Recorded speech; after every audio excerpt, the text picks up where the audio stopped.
श्री गुरु ग्रंथ साहिब जीओ। अंक 1162। गंग गुसैन गहर गंभीर, जंजीर बांध कर खरे कबीर। डूंघी गंभीर गंगा माता विच डोबण लई ਇਹ ਵਿਰੋਧੀ ਲੋਕ ਮੈਨੂੰ ਕਬੀਰ ਨੂੰ ਜੰਜੀਰਾਂ ਨਾਲ ਬੰਨ੍ਹ ਕੇ ਡੂੰਘੀ ਗੰਭੀਰ ਗੰਗਾ ਮਾਤਾ ਵਿੱਚ ਡੁੱਬਣ ਲੈ ਗਏ। ਭਾਵ ਉਸ ਗੰਗਾ ਵਿੱਚ ਲੈ ਗਏ ਜਿਸ ਨੂੰ ਇਹ ਮਾਤਾ ਆਖਦੇ ਹਨ, ਅਤੇ ਉਸ ਮਾਤਾ ਕੋਲੋਂ ਜਾਨੋਂ ਮਰਵਾਉਣ ਦਾ ਅਪਰਾਧ ਕਰਾਉਣ ਲੱਗੇ। ਮਨ ਨਾਲ ਡਿੱਗੇ ਤਨ ਕਾਹੀ ਕੋ ਡਰਾਏ, ਚਰਨ ਕਮਲ ਚਿਤ ਰਹਿਓ ਸਮਾਏ। ਰਹਾਉ ਉਹਦਾ ਮਨ ਕਿਸੇ ਕਸ਼ਟ ਵੇਲੇ ਡੋਲਦਾ ਨਹੀਂ। ਉਹਦੇ ਸਰੀਰ ਨੂੰ ਕਸ਼ਟ ਦੇ ਦੇ ਕੇ ਡਰਾਉਣ ਤੋਂ ਕੋਈ ਲਾਭ ਨਹੀਂ ਹੋ ਸਕਦਾ। ਜਿਸ ਮਨੁੱਖ ਦਾ ਮਨ ਪ੍ਰਭੂ ਦੇ ਸੋਹਣੇ ਚਰਨਾਂ ਵਿੱਚ ਲੀਨ ਰਹੇ। ਰਹਾਓ ਗੰਗਾ ਕੀ ਲਹਿਰ ਮੇਰੀ ਟੂਟੀ ਜੰਜੀਰ, ਪਰ ਡੁੱਬਣ ਦੇ ਥਾਂ ਗੰਗਾ ਦੀਆਂ ਲਹਿਰਾਂ ਨਾਲ ਮੇਰੀ ਜੰਜੀਰ ਟੁੱਟ ਗਈ। ਮਿਰਗ ਛਾਲਾ ਪਰ ਬੈਠੇ ਕਬੀਰ, ਮੈਂ ਕਬੀਰ ਉਸ ਜਲ ਉੱਤੇ ਇਉਂ ਤਰਨ ਲੱਗ ਪਿਆ ਜਿਵੇਂ ਮਿਰਗਸ਼ਾਲਾ ਉੱਤੇ ਬੈਠਾ ਹੋਇਆ ਹਾਂ। ਕਹੇ ਕਬੀਰ ਕੋ ਸੰਗ ਨਾ ਸਾਥ, ਕਬੀਰ ਆਖਦਾ ਕਿ ਤੁਹਾਡੇ ਮਿੱਥੇ ਹੋਏ ਕਰਮ ਕਾਂਡ ਜਾਂ ਤੀਰਥ ਇਸ਼ਨਾਨ ਕੋਈ ਵੀ ਸੰਗੀ ਨਹੀਂ ਬਣ ਸਕਦੇ, ਕੋਈ ਵੀ ਸਾਥੀ ਨਹੀਂ ਹੋ ਸਕਦੇ। ਜਲ ਤਦ ਰਾਖਣ ਹੈ ਰਘੁਨਾਥ, ਪਾਣੀ ਤੇ ਧਰਤੀ ਹਰ ਥਾਂ ਇੱਕ ਪਰਮਾਤਮਾ ਰੱਖਣ ਯੋਗ ਹੈ। ਭੈਰੋ ਕਬੀਰ ਅਸ਼ਟਪਦੀ ਕਰ ਦੂਜਾ,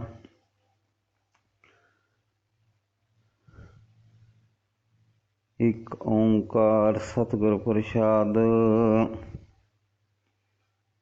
ਅਕਾਲ ਪੁਰਖ ਇੱਕ ਹੈ ਅਤੇ ਸਤਿਗੁਰੂ ਦੀ ਕਿਰਪਾ ਨਾਲ ਮਿਲਦਾ ਹੈ। ਆਗਮ ਦਰਗਮ ਗੜ ਲਿਓ ਵਾਸ, ਆਗਮ ਦੁਰਗਮ ਗੜ ਲਿਓ ਵਾਸ। ਪਰਮਾਤਮਾ ਦੇ ਨਾਮ ਵਿੱਚ ਸੁਰਤ ਜੋੜਨ ਵਾਲਾ ਮਨੁੱਖ ਇੱਕ ਐਸੇ ਕਿਲੇ ਵਿੱਚ ਵਸੋਂ ਬਣਾ ਲੈਂਦਾ ਹੈ ਜਿੱਥੇ ਵਿਕਾਰਾਂ ਆਦਿ ਦੀ ਪਹੁੰਚ ਨਹੀਂ ਹੋ ਸਕਦੀ, ਜਿੱਥੇ ਵਿਕਾਰਾਂ ਲਈ ਪਲਣਾ ਬਹੁਤ ਔਖਾ ਹੁੰਦਾ ਹੈ। ਜਾਂ ਮੈਂ ਜੋਤ ਕਰੇ ਪ੍ਰਗਾਸ, ਜਿਸ ਮਨੁੱਖ ਦਾ ਪ੍ਰਭੂ ਆਪਣੀ ਜੋਤ ਦਾ ਚਾਨਣ ਕਰਦਾ ਹੈ। ਬਿਜਲੀ ਚਮਕੇ ਹੋਏ ਆਨੰਦ, ਉਹਦੇ ਅੰਦਰ ਮਾਨੋ ਬਿਜਲੀ ਚਮਕ ਪੈਂਦੀ ਹੈ, ਉੱਥੇ ਸਦਾ ਖੜਾਓ ਹੀ ਖੜਾਓ ਹੋ ਜਾਂਦਾ ਹੈ। ਜਹ ਪੌੜੇ ਪਰਬ ਪਾਲ ਗੋਬਿੰਦ, ਨਾਮ ਸਿਮਰਨ ਦੀ ਬਰਕਤ ਨਾਲ ਜਿਸ ਹਿਰਦੇ ਵਿੱਚ ਬਾਲ ਸੁਭਾਅ ਪ੍ਰਭੂ ਗੋਬਿੰਦ ਆ ਵਸਦਾ ਹੈ, ਇਹ ਜੀਉ ਰਾਮ ਨਾਮ ਲਿਵ ਲਾਗੈ। ਜਦੋਂ ਇਹ ਜੀਵ ਪਰਮਾਤਮਾ ਦੇ ਨਾਮ ਵਿੱਚ ਸੁਰਤ ਜੋੜਦਾ ਹੈ, ਜਰਾ ਮਨ ਛੂਟੇ ਭਰਮ ਭਾਗੈ। ਰਹਾਉ ਤਾਂ ਇਹਦਾ ਬੁਢੇਪੇ ਦਾ ਡਰ ਮੁੱਕ ਜਾਂਦਾ ਹੈ, ਮੌਤ ਦਾ ਸਹਿਮ ਮੁੱਕ ਜਾਂਦਾ ਹੈ ਅਤੇ ਭਟਕਣਾ ਦੂਰ ਹੋ ਜਾਂਦੀ ਹੈ। ਰਹਾਉ ਵਰਨ ਵਰਨ ਸਿਉ ਮਨ ਹੀ ਪ੍ਰੀਤ, ਪਰ ਜਿਨ੍ਹਾਂ ਮਨੁੱਖਾਂ ਦੇ ਮਨ ਵਿੱਚ ਇਸੇ ਖਿਆਲ ਦੀ ਲਗਨ ਹੈ ਕਿ ਫਲਾਣਾ ਨੀਵੀਂ ਜਾਪਦਾ ਅਤੇ ਫਲਾਣਾ ਉੱਚੀ ਜਾਪਦਾ ਹੈ, ਹਉਮੈ ਗਾਵਣ ਗਾਵੈ ਗੀਤ, ਉਹ ਸਦਾ ਅਹੰਕਾਰ ਦੀਆਂ ਗੱਲਾਂ ਕਰਦੇ ਰਹਿੰਦੇ ਹਨ। ਆਨੰਦ ਸ਼ਬਦ ਹੋਤ ਝੁਨਕਾਰ, ਪਰ ਇੱਥੇ ਪ੍ਰਭੂ ਦੀ ਸਿਫਤ ਸਲਾਹ ਦਾ ਇੱਕ ਰਸ ਮਨੋਂ ਰਾਗ ਨਾਦ ਹੁੰਦਾ ਰਹਿੰਦਾ ਹੈ। ਜਹ ਪੌੜੇ ਪਰਬ ਸ੍ਰੀ ਗੋਪਾਲ, ਜਿਸ ਹਿਰਦੇ ਵਿੱਚ ਸ੍ਰੀ ਗੋਪਾਲ ਪ੍ਰਭੂ ਜੀ ਵਸਦੇ ਹਨ। ਖੰਡ ਮੰਡਲ ਮੰਡਲ ਮੰਡਾ, ਖੰਡ ਮੰਡਲ ਮੰਡਲ ਮੰਡਾ, ਜੋ ਪ੍ਰਭੂ ਸਾਰੇ ਖੰਡਾਂ ਦਾ ਮੰਡਲਾਂ ਦਾ ਸਾਜਣ ਵਾਲਾ ਹੈ। ਤਿਰਿਐ ਅਸਥਾਨ ਤੀਨ ਤ੍ਰਹਿ ਖੰਡਾ, ਜੋ ਫਿਰ ਤਿੰਨਾਂ ਭਵਨਾਂ ਦਾ ਤਿੰਨੇ ਗੁਣਾਂ ਦਾ ਨਾਸ਼ ਕਰਨ ਵਾਲਾ ਵੀ ਹੈ। ਆਗਮਾ ਗੋਚਰ ਰਿਹਾ ਅਵ ਅੰਤ, ਜਿਸ ਤੱਕ ਮਨੁੱਖੀ ਇੰਦਰੀਆਂ ਦੀ ਪਹੁੰਚ ਨਹੀਂ ਹੋ ਸਕਦੀ, ਉਹ ਪ੍ਰਭੂ ਉਸ ਮਨੁੱਖ ਦੇ ਹਿਰਦੇ ਵਿੱਚ ਵਸਦਾ ਹੈ ਜਿਸ ਨੇ ਪਰਮਾਤਮਾ ਦੇ ਨਾਮ ਨਾਲ ਲਿਵ ਲਾਈ ਹੋਈ ਹੈ। ਪਾਰ ਨਾ ਪਾਵੇ ਕੋ ਸ੍ਰੀ ਧਰਮੰਤ, ਪਰ ਕੋਈ ਜੀਵ ਧਰਤੀ ਦੇ ਆਸਰੇ ਉਸ ਪ੍ਰਭੂ ਦੇ ਭੇਦ ਦਾ ਅੰਤ ਨਹੀਂ ਪਾ ਸਕਦਾ। ਕੰਦਲੀ ਪੋਹ ਪਤੂ ਪ੍ਰਕਾਸ਼, ਜਿਵੇਂ ਕੇਲੇ ਦੇ ਫੁੱਲਾਂ ਵਿੱਚ ਸੁਗੰਧੀ ਦਾ ਪ੍ਰਕਾਸ਼ ਹੁੰਦਾ ਹੈ। ਰਜ ਪੰਕਜ ਮੈਂ ਲਿਓ ਨਿਵਾਸ, ਜਿਵੇਂ ਕੌਲ ਫੁੱਲ ਮਕਰੰਦ ਆ ਨਿਵਾਸ ਕਰਦਾ ਹੈ।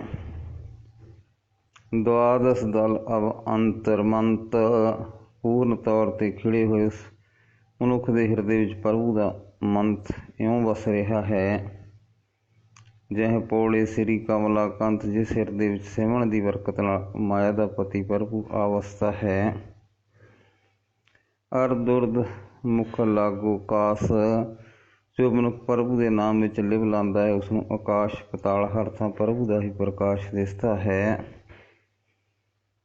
ਸੁਣ ਮੰਡਲ ਮੈਂ ਕਰ ਪ੍ਰਗਾਸ, ਉਹਦੀ ਉੱਪਰ ਸਮਾਧੀ ਵਿੱਚ ਭਾਵ ਉਸ 'ਤੇ ਟਿਕੇ ਹੋਏ ਮਨ ਵਿੱਚ ਪਰਮਾਤਮਾ ਆਪਣਾ ਚਲਨ ਕਰਦਾ ਹੈ। ਊਹਾਂ ਸੂਰਜ ਨਾਹੀਂ ਚੰਦ, ਇਤਨਾ ਚਾਨਣ ਕਿ ਸੂਰਜ ਦੇ ਚੰਦ ਦਾ ਚਾਨਣ ਉਸ ਦੀ ਬਰਾਬਰੀ ਨਹੀਂ ਕਰ ਸਕਦਾ। ਉਹ ਚਾਨਣ ਸੂਰਜ ਚੰਦ ਦੇ ਚਾਨਣ ਵਰਗਾ ਨਹੀਂ ਹੈ।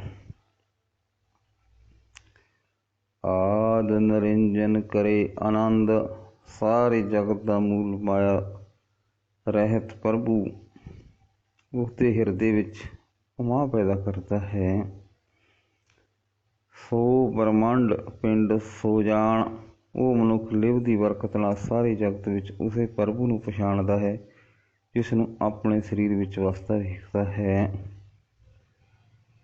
ਮਾਨ ਸਰੋਵਰ ਕਰ ਇਸ਼ਨਾਨ, ਉਹ ਪ੍ਰਭੂ ਨਾਮ ਰੂਪ ਮਾਨ ਸਰੋਵਰ ਵਿੱਚ ਇਸ਼ਨਾਨ ਕਰਦਾ ਹੈ।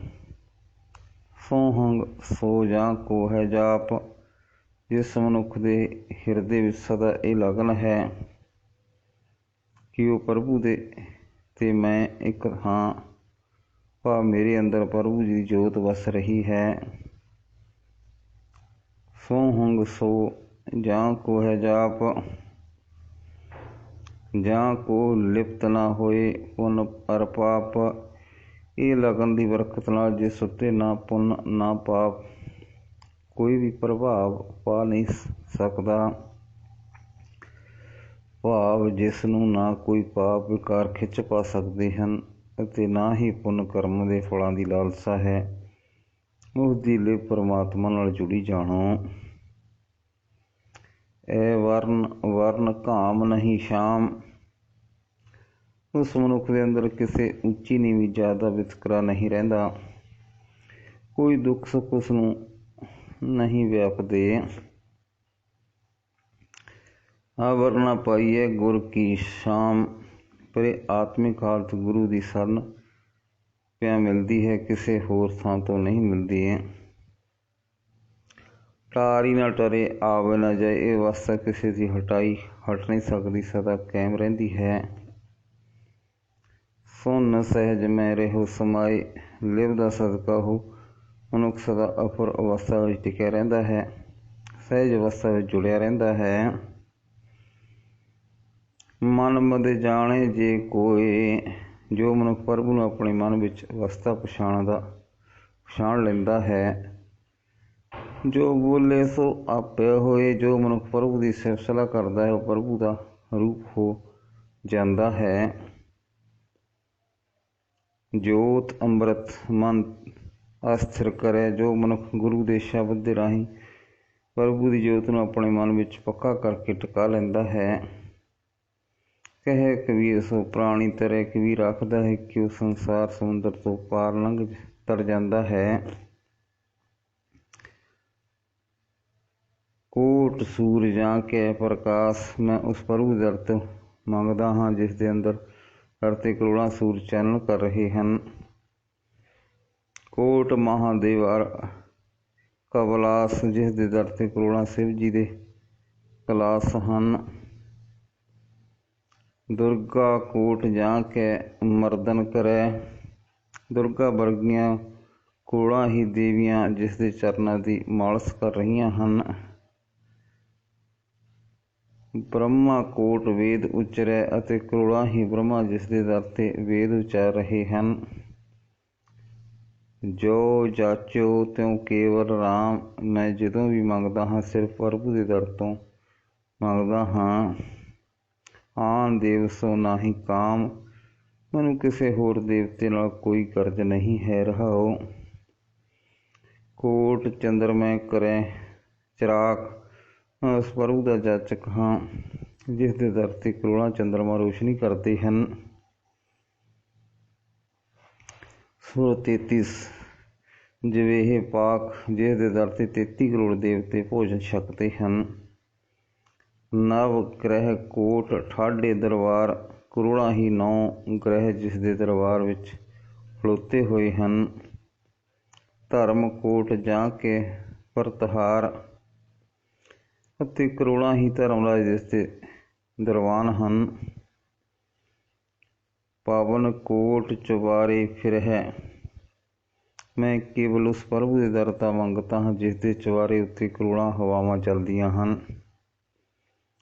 ਵਾਸਕ ਕੋਟ ਸੇਜ ਵਿਸਤਰੈ, ਕਰੋੜਾਂ ਸ਼ੇਸ਼ਨਾਗ ਜਿਸ ਦੇ ਸੇਜ ਵਿਛਾਉਂਦੇ ਹਨ। ਸੁੰਦਰ ਕੋਟ ਜਾਂ ਕੇ ਪਾਣੀ ਹਾਰ, ਕਰੋੜਾਂ ਸਮੁੰਦਰ ਜਿਸ ਦੇ ਪਾਣੀ ਭਰਨ ਵਾਲੇ ਹਨ। ਰੋਮਾਵਲ ਕੋਟ 18 ਭਾਰ, ਅਤੇ ਬਨਸਪਤੀ ਦੇ ਕਰੋੜਾਂ ਹੀ 18 ਭਾਰ ਜਿਸ ਦੇ ਜਿਸਮ ਦੇ ਮਾਨੋ ਰੋਮ ਹਨ। ਕੋਟ ਕਮੇਰ ਭਰੈ ਭੰਡਾਰ, ਮੈਂ ਉਸ ਪ੍ਰਭੂ ਤੋਂ ਹੀ ਮੰਗਦਾ ਹਾਂ ਜਿਸ ਦੇ ਖਜ਼ਾਨੇ ਕਰੋੜਾਂ ਹੀ ਕੁਬੇਰ ਦੇਵਤੇ ਭਰਦੇ ਹਨ। ਕੋਟਿਕ ਲਛਮੀ ਕਰੈ ਸ਼ਿੰਗਾਰ, ਜਿਸ ਦੇ ਦਰ ਤੇ ਕਰੋੜਾਂ ਹੀ ਲਛਮੀਆਂ ਸ਼ਿੰਗਾਰ ਕਰ ਰਹੀਆਂ ਹਨ। ਕੋਟਿਕ ਪਾਪ ਪੁੰਨ ਬਹੁ ਹਿਰਹਿ, ਕਰੋੜਾਂ ਹੀ ਪਾਪ ਤੇ ਪੁੰਨ ਜਿਸ ਵੱਲ ਤੱਕ ਰਹੇ ਹਨ ਕਿ ਸਾਨੂੰ ਆਗਿਆ ਕਰੇ।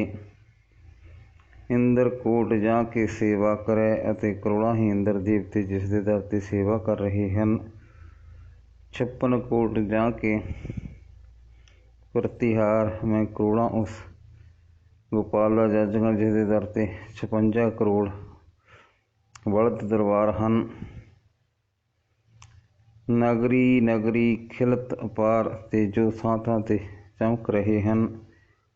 ਘਟ ਛੂਟੀ ਵਰਤੈ ਵਿਕਰਾਲ, ਕਰੋੜਾਂ ਹੀ ਕਾਲਕਾਂ ਕੇਸ ਖੋਲ੍ਹ ਕੇ ਡਰਾਉਣਾ ਰੂਪ ਧਾਰ ਕੇ ਜਿਸ ਦੇ ਦਰ ਤੇ ਮੌਜੂਦ ਹਨ। ਕੋਟ ਕਲਾ ਖੇਲੇ ਗੋਪਾਲ, ਅਤੇ ਜਿਸ ਗੋਪਾਲ ਦੇ ਦਰ ਤੇ ਕਰੋੜਾਂ ਸ਼ਕਤੀਆਂ ਖੇਡਾਂ ਕਰ ਰਹੀਆਂ ਹਨ। ਕੋਟ ਜਗ ਜਾਂ ਕੈ ਦਰਬਾਰ, ਮੈਂ ਉਸ ਪ੍ਰਭੂ ਤੋਂ ਹੀ ਮੰਗਦਾ ਹਾਂ ਜਿਸ ਦੇ ਦਰਬਾਰ ਵਿੱਚ ਕਰੋੜਾਂ ਜਗ ਹੋ ਰਹੇ ਹਨ। ਗੰਧਰਵ ਕੋਟ ਕਰੈ ਜੈਕਾਰ, ਤੇ ਕਰੋੜਾਂ ਗੰਧਰਵ ਜੈ ਜੈ ਕਾਰ ਗਾ ਰਹੇ ਹਨ। ਵਿਦਿਆ ਕੋਟ ਸਭੈ ਗੁਣ ਕਹਿ, ਕਰੋੜਾਂ ਹੀ ਵਿਦਿਆ ਜਿਸ ਦੇ ਬੇਅੰਤ ਗੁਣ ਬਿਆਨ ਕਰ ਰਹੀਆਂ ਹਨ।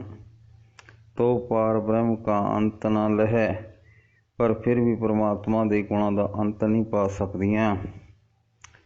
ਵਾਮਨ ਕੋਟ ਜਾਂ ਕੇ ਰੋਮਾਵਲੀ, ਰਾਵਣ ਸੈਨਾ ਜਹ ਤੇ ਛਲੀ, ਮੈਂ ਉਸ ਪ੍ਰਭੂ ਦਾ ਜਾਚਕ ਹਾਂ ਕਰੋੜਾਂ ਹੀ ਵਾਮਨ ਅਵਤਾਰ ਜਿਸ ਦੇ ਸਰੀਰ ਦੇ ਮਾਨੋ ਰੋਮ ਹਨ, ਜਿਸ ਦੇ ਦਰ ਤੇ ਕਰੋੜਾਂ ਹੀ ਉਹ ਸ੍ਰੀ ਰਾਮ ਚੰਦਰ ਜੀ ਹਨ ਜਿਸ ਤੋਂ ਰਾਵਣ ਦੀ ਸੈਨਾ ਹਾਰੀ ਸੀ।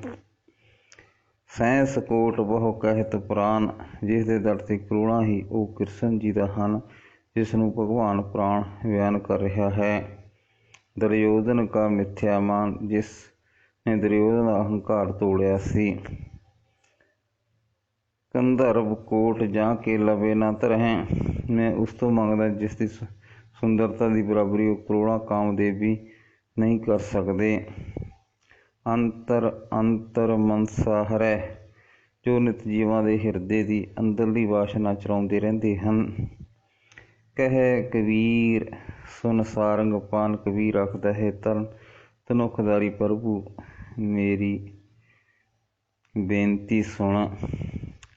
ਦੇ ਅਭੈ ਪਦ ਮੰਗੂ ਦਾਨ, ਮੈਨੂੰ ਉਹ ਅਵਸਥਾ ਬਖਸ਼ ਜਿੱਥੇ ਮੈਨੂੰ ਕੋਈ ਕਿਸੇ ਦੇਵੀ ਦੇਵਤੇ ਦਾ ਡਰ ਨਾ ਰਹੇ। ਬਸ ਮੈਂ ਇਹੀ ਦਾਨ ਮੰਗਦਾ ਹਾਂ। ਵਾਹਿਗੁਰੂ ਜੀ ਕਾ ਖਾਲਸਾ, ਵਾਹਿਗੁਰੂ ਜੀ ਕੀ ਫਤਿਹ।